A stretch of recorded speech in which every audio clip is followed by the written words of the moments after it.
اس کی وضاحت کے لیے یا اس کی جو جماعت بندی ہے، کلاسیفیکیشن ہے، اس کو بیان کرنے کے لیے استعمال ہوتا ہے۔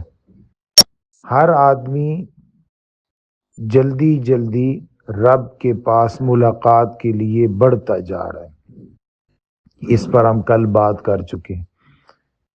ملاقات تو ہر کسی کی، یعنی اللہ کے سامنے پیشی تو ہونی ہے، ہر کسی کی ہونی ہے۔ وہاں جو لوگ پیش کیے جائیں گے اس میں کچھ ایسے لوگ ہوں گے اوتی کتابہ بیمینی، جنہیں ان کا نامہ اعمال دائیں ہاتھ میں دیا جائے گا۔ فسوف یحاسب حسابا یسیرا، پس ان سے ہلکا پھلکا حساب لیا جائے گا۔ حضور اقدس صلی اللہ علیہ وآلہ وسلم نے ایک مرتبہ فرمایا کہ جس سے اللہ تعالیٰ نے حساب لے لیا اسے جہنم میں جانا پڑے گا۔ پھر جب یہ آیت مبارکہ نازل ہوئی تو حضرت عائشہ صدیقہ رضی اللہ تعالی عنہا نے عرض کیا کہ یا رسول اللہ صلی اللہ علیہ وسلم، آپ نے تو فرمایا تھا کہ جس سے اللہ نے حساب لے لیا اس کو جہنم میں جانا پڑے گا، اور یہاں تو اللہ رب العزت فرماتے ہیں فسوف یحاسب حسابا یسیرا وینقلب الی اہلہ مسرورا۔ تو آپ صلی اللہ علیہ وآلہ وسلم نے فرمایا کہ میں نے یہ کہا تھا کہ جس سے اللہ نے مناقشہ فرما دیا، یعنی اللہ نے اگر کسی سے یہ پوچھ لیا کہ یہ کام تم نے کیوں کیا، تو اس وقت اس کو جہنم میں جانا پڑے گا، کیونکہ اللہ کے سامنے کیوں کا جواب نہیں بن پائے گا۔ فسوف یحاسب حسابا یسیرا، پس اس سے ہلکا پھلکا حساب لیا جائے گا، پیشی ہوگی اور اس وقت اس کے اعمال دیکھے جائیں گے، اور اس کو وَيَنْقَلِبُ إِلَىٰ أَهْلِهِ مَسْرُورًا، اور وہ اپنے گھر والوں کے پاس مسرور، شادمان، خوش، فرحان، بڑا پرتپاک انداز میں اپنے گھر والوں کے پاس واپس آئے گا۔ اور اہلی ہی سے مراد یا تو اپنے بچے اور بیوی ہیں، یا اہلی ہی سے مراد وہ حوریں ہیں جو جنت میں اس کے حصے میں ہیں۔ وَيَنْقَلِبُ إِلَىٰ أَهْلِهِ مَسْرُورًا۔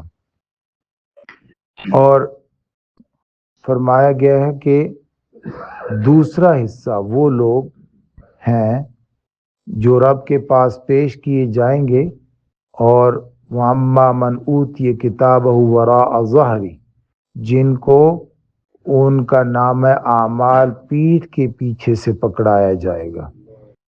اس بات کو پورے طریقے سے تو نہیں سمجھ سکتے کہ اللہ رب العزت کی طرف ان کا چہرہ نہ ہو، اللہ تو ہر جگہ موجود ہے، ہر طرف موجود ہے، ان کو اللہ رب العزت کی طرف چہرہ کرنے سے روک دیا جائے گا۔ اس کو پوری اس کی وضاحت الفاظ کے ساتھ بھی نہیں کی جا سکتی، اور شاید اس دنیا میں بھی نہیں کی جا سکتی۔ بہرحال شدید نفرت اور شدید غصہ اور ان کی ناکامی کو بہت زیادہ برا بیان کرنے کے لیے بھی ہو سکتا ہے کہ ان کے اعمال نامے کو ان کی پیٹھ کے پیچھے سے پھینک دیا جائے گا، یا یہ کہ ان کا بایاں ہاتھ، جیسے سورۃ الحاقہ میں ہے کہ ان کا نام اعمال فَأَمَّا مَنْ أُوتِيَ كِتَابَهُ بِشِمَالِهِ، جس کو اس کا نام اعمال بائیں ہاتھ میں دیا جائے گا۔ اور حضرت عبداللہ بن عباس فرماتے ہیں کہ بایاں ہاتھ ان کے پیٹ کے اندر سے داخل کر کے ان کی پیٹھ کے پیچھے سے نکال کر ان کا نام اعمال ان کو پکڑایا جائے گا۔ یہ بھی ذلت کی ایک شکل ہے۔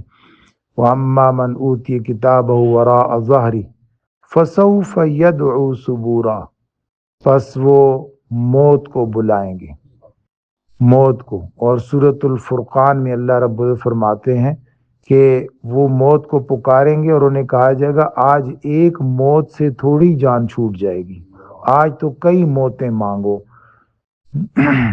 فسوف يدعو ثبورا ويصلى سعيرا، اور وہ پہنچ جائے گا دہکتی ہوئی آگ میں۔ یہ بھیانک منظر ان کی ملاقات کا، اللہ رب العزت کے سامنے پیشی کا۔ حضرت عبداللہ بن عباس رضی اللہ تعالیٰ عنہ فرماتے ہیں کہ پہلی جو آیات ہیں فَأَمَّا مَنْ أُوتِیَ کِتَابَهُ بِیَمِینِهِ، یہ حضرت ابو سلمہ کے بارے میں نازل ہوئی ہیں۔ حضرت ابو سلمہ رضی اللہ تعالیٰ عنہ مکہ مکرمہ میں مسلمان ہوئے اور یہ بنو مخزوم میں سے تھے۔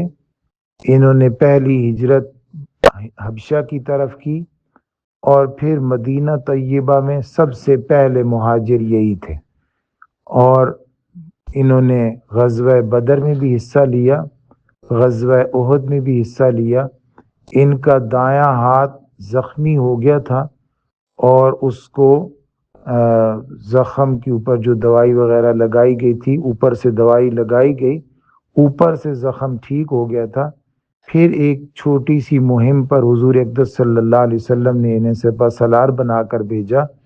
اس مہم کے دوران ان کا ہاتھ کا زخم دوبارہ کھل گیا، دائیں ہاتھ کا زخم دوبارہ کھل گیا، اور یہ مدینہ طیبہ میں واپس آئے تو اس وقت ان کا زخم کھلا ہوا تھا، اور یہ کچھ دن بیمار رہنے کے بعد وفات پا گئے۔ جب ان کی وفات ہوئی اس وقت نبی کریم صلی اللہ علیہ وسلم عیادت کے لیے ان کے پاس کھڑے تھے۔ آپ صلی اللہ علیہ وسلم نے اپنے مبارک ہاتھوں سے ہی ان کی آنکھوں کو بند کیا اور فرمایا کہ جب ایک مومن کی روح قبض کی جاتی ہے تو اس کی باڈی اس کی روح کا پیچھا کرتی رہتی ہے، یعنی اس کی آنکھیں اس کو دیکھتی رہتی ہیں روح کس طرف جا رہی۔ تو یہ آپ صلی اللہ علیہ وسلم نے فرمایا، اور ان کی آنکھوں کو آپ صلی اللہ علیہ وسلم نے اپنے مبارک ہاتھوں سے بند فرمایا۔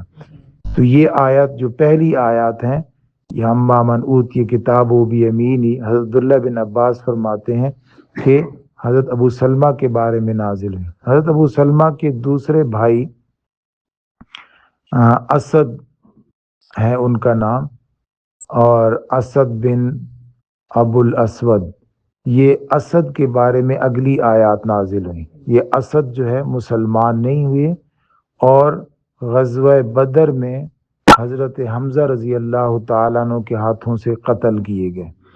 انہوں نے قسم اٹھائی تھی کہ مسلمانوں نے جو پانی کا حوض بنایا ہے جس میں پانی جمع کیا وہ غزوہ بدر میں جا کر اس حوض کو توڑ کر آتا ہوں، اور یہ جب اس طرف بڑھے تو حضرت حمزہ رضی اللہ تعالیٰ عنہ کے ہاتھوں قتل ہو گئے۔ تو اگلی آیات فرماتے ہیں وَأَمَّا مَنْ أُوتِیَ کِتَابَهُ وَرَاءَ ظَهْرِهِ، اس کے بارے میں نازل ہوئی ہیں۔ تو ایک ہی باپ کے دو بیٹے ہیں، اور دونوں کا ایمان کا اور کفر کا فرق ہے، اعمال کا، زندگی میں اچھے اعمال اور برے اعمال کا فرق ہے، لہٰذا اللہ رب العزت نے آخرت میں ملاقات میں اور نام اعمال دینے میں اور انجام یعنی جنت اور دوزخ ٹھکانہ بننے میں بھی اللہ رب العزت نے فرق بیان فرما دیا۔ اللہ ہمیں صالحین کے راستے پر چلنے کی توفیق عطا۔